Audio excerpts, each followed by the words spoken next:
အားလုံးမင်္ဂလာပါကိုတိုင်း football you channel ရတယ်ကျွန်တော်ညီကိုတွေကိုပြန်လည်ကြိုဆိုလိုက်ပါတယ်ဒီညတော့အားလုံးပဲကျွန်တော်တို့ Premier League ပွဲစဉ်တွေဒီမလား Bundesliga ပွဲစဉ်တွေ La Liga ပွဲစဉ်တွေကျွန်တော်တို့ပြန်ပြီးတော့ကြိုဆိုရမယ့်အနေအထားတစ်ခုပေါ့လေ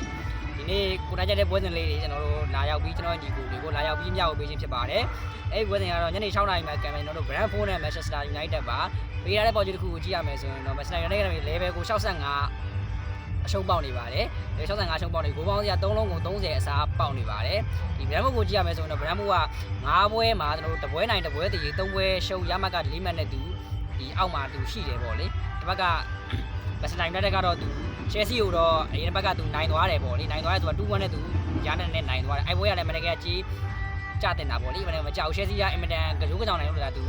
ဒီနိုင်သွားတယ်ပေါ့လေအဲ့ဒီပွဲစဉ်ကကြည့်ရမယ်ဆိုလို့ရှိရင်တော့မက်ဆီကိုတော့သူရှုံးထားတယ်ဘန်လီကသူခက်ခဲနေတဲ့သူ3-2နဲ့ရနိုင်တဲ့သူနိုင်ထားတယ်ပေါ့လေဒီပွဲပြီးလို့ရှိရင်မန်ယူကဆန္ဒလိုက်နဲ့သူအိမ်ကွင်းမှာကမ်းမယ်ဗျာဒီပွဲစဉ်မှာမိန်းမကကြည့်မယ်ဆိုရင်တော့ကျွန်တော်တို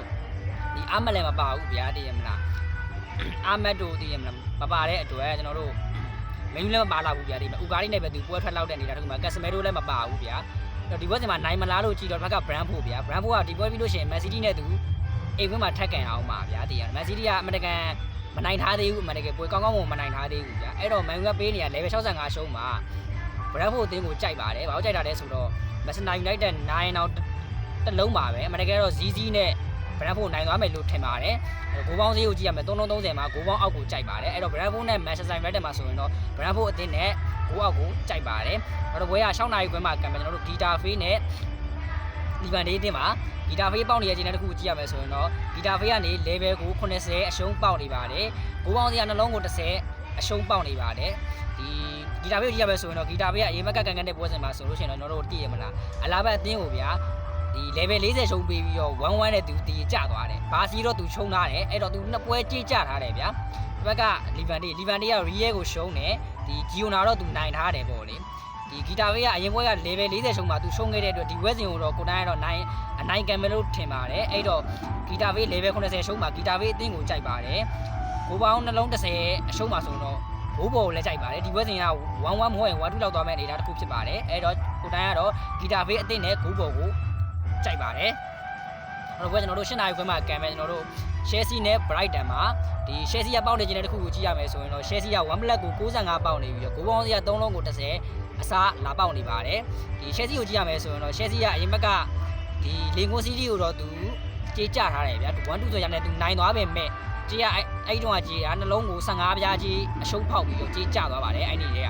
ကဒီ Chelsea ကဒီလို့ရှိရင်သူ Champions League မှာ Benfica အသင်းနဲ့အင်ကွင်းမှာကမ်းမှာဖြစ်တဲ့အတွက်ဒီပွဲစဉ် momentum ယူဖို့တော့ကျွန်တော်တို့လိုအပ်တယ်ဗျာဒီကိုပါမာတော့မပါဘူးလို့တော့ကျွန်တော်တို့ကြားသိရတယ်ပေါ့လေအဲ့တော့ဒီပွဲစဉ်မှာသူဘယ်လိုလဲပွဲထွက်လာမလဲပေါ့လေနီးပြဘက်က Brighton ကိုကြည့်ရမယ်ဆိုတော့ Brighton ကဒီ Basley တို့အသင်းမျိုးကိုသူရှောက်ကိုပြတ်နေသူအဲ့တော့နှလုံးစားကြီးပေးပြီးတော့သူ Brighton ကြီးအောင်သွားတယ်အဲ့ဒီတော့ဒီဝက်ပြင် Brighton ကဝုနဲ့လည်းအဝေးကွင်းကန်အောင်ပါအဲ့တော့ဒီဝက်စင်ကိုကြည့်ရမယ်ဆိုရင်တော့ဂိုးပေါင်း330မှာကျွန်တော်တို့ဂိုးပေါင်းအပေါ်ကိုကြိုက်ပါတယ်အသင်းအနေနဲ့ပြောရမယ်ဆိုရင်တော့ Chelsea ကကြေးကြပြီးကြေးအောင်တဲ့နေတာတခုရှိတယ်ဗျာပြီးကြရင်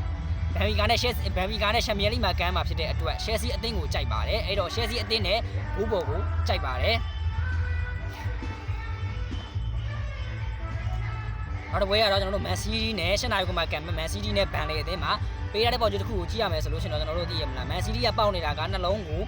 15ပြားအနိုင်ပေါက်နေပါတယ်ဂိုးပေါင်းစရာ3လုံးကို35အရှုံးပေါက်နေပါတယ်ဒီ Man City ကမထင်နဲ့ဗျာကျွန်တော်ယူကိုတွေ့သိတယ် Man City ကကြေး၄ပွဲအောင်ထားတာဗျာအမှန်ကြေးကြတင်နေပြီဒါပေမဲ့အရင်ဘက်ကပွဲစဉ်မှာတော့သူကြေးကြတော့ကြတယ်ဒါပေမဲ့15ပြားပပလေးတော့ပဲသူကြေးကြထားတာဗျာအဲ့တော့ကျွန်တော်ထင်တာတော့ဒီဘက်မှာသူကြေးကြမယ်လို့တော့ထင်တယ်ကိုအောင်စီကိုကြည့်ရမယ်ဆိုရင်တော့3လုံးကို35အရှုံးပြဒါပေမဲ့ Man City ကဒီဘက်ပြင်မိုနာကိုနဲ့ Champions League မှာကန်အောင်ပါ Man City ကအခုနောက်ပိုင်း Rodri ပါလာတဲ့အတွက်ကျွန်တော်တို့တွေသိရမလားဒီ Man City ကပြန်ကောင်းလာတဲ့အနေအထားတစ်ခုရှိတယ်ဗျဟာလန်ကလည်းဂိုးသွင်းတေချာတဲ့အနေအထားတစ်ခုမှာနှလုံး15ပြားမှာတော့ကျွန်တော်ကတော့15ပြားရင်းကျင်တယ်ဗျာအဲ့တော့ကျွန်တော်ကဘန်လီအသင်းကိုကြိုက်တယ်ဘန်လီကလည်းဘာလို့ကြိုက်တာလဲဆိုရင်ဘန်လီက၄ဘလုံးရှုံးလာတာသူနိုင်ခွင့်မရသေးဘူးဒီပွဲကျွန်တော်ထင်တာကတော့တရီလောက်တော့သူခံကန်လိုက်မယ်လို့ထင်ပါတယ်တရီမဟုတ်ရင်တော့ Man City 9အောင်တကူလောက်နဲ့2ဂိုးလောက်နဲ့များဖြစ်လာမလားပေါ့ကျွန်တော်15ပြားကျွန်တော်ရင်းကျင်တယ်အဲ့တော့ဘန်လီအသင်းကိုကြိုက်တယ်ဂိုးပေါင်း335အရှုံးမှာဂိုးပေါင်းအောက်ကိုကြိုက်ပါတယ်ဘန်လီအသင်းကိုတော့ပိုကြိုက်တယ်ပေါ့လေအဲ့တော့ဘန်လီအသင်းနဲ့ဂိုးပေါင်းအောက်ကိုကြိုက်ပါတယ်နောက်တစ်ပွဲကတော့ကျွန်တော်ညီကိုနောက်တစ်ပွဲကတော့ကျွန်တော်တို့ မနေ့6နာရီမှာကံမဲ့ New York Red Bull CD နဲ့ New York CD ပါဒီတင်းကအမြဲတမ်းဂိုးပေါင်းကို3.80အစားတွေအမြဲတမ်းပေးနေကြတဲ့အတင်းပါအဲ့တော့ New York Red Bull တင်းကပေးထားတာက level ကို10ရှုံးပေးပြီးတော့ဂိုးပေါင်းစက3.80စားကြီးပေးနေပါတယ်အဲ့တော့ကိုတန်းချက်ထားကတော့အတင်းကိုမကြိုက်ပါဘူးကိုတန်းချက်ထားကတော့ဂိုးပေါင်းအောက်ကိုကြိုက်ပါတယ်ဒီနေ့တင်းကိုမှကိုတိုင်းကျွန်တော်ညီကိုတွေကိုပြန်ပြီးရှုပ်ပေးရမယ်ဆိုလို့ရှိရင်တော့ဒီဘန်လီနဲ့မက်ဆန်တိုင်းဘက်မှာဆိုရင်တော့ဘန်လီအသင်းနဲ့ဂိုးပေါင်းအောက်ကိုကြိုက်ပါတယ်ဂီတာဖေးနဲ့လီဗန်ဒီဆိုတဲ့အသင်းမှာဆိုရင်တော့ဂီတာဖေးအသင်းနဲ့ဂိုးပေါ်ကိုကြိုက်ပါတယ်ရှယ်ဆီနဲ့ဘရိုက်တန်မှာဆိုရင်တော့ရှယ်ဆီအသင်းနဲ့ဂိုးပေါ်ကိုကြိုက်ပါတယ်မန်စီးတီးနဲ့ဘန်လီမှာဆိုလို့ရှိရင်တော့ဘန်လီအသင်းနဲ့ဂိုးပေါင်းအောက်ကိုကြိုက်ပါတယ်နောက်ဆုံးတစ်ပွဲကတော့ကျွန်တော်တို့ New York Red Bull နဲ့ New York City မှာဆိုရင်တော့ဂိုးပေါင်းအောက်ကိုကြိုက်ပါတယ်ကျွန်တော်ညီကိုတွေအဆင်ပြေကြလိမ့်မယ်လို့ထင်ပါတယ်ကျွန်တော် YouTube channel လေးကိုလည်း like subscribe လုပ်ရတယ်လို့ရှိရင် like subscribe လုပ်ဖို့ကျွန်တော်ညီကိုတွေကိုတောင်းဆိုပါတယ်နောက်ဗီဒီယိုကြရင်ကျွန်တော်ညီကိုနဲ့တူပြန်လည်တွေ့ဆုံကြပါတယ်အားလုံးပဲအဆင်ပြေကြလိမ့်မယ်လို့ထင်ပါတယ်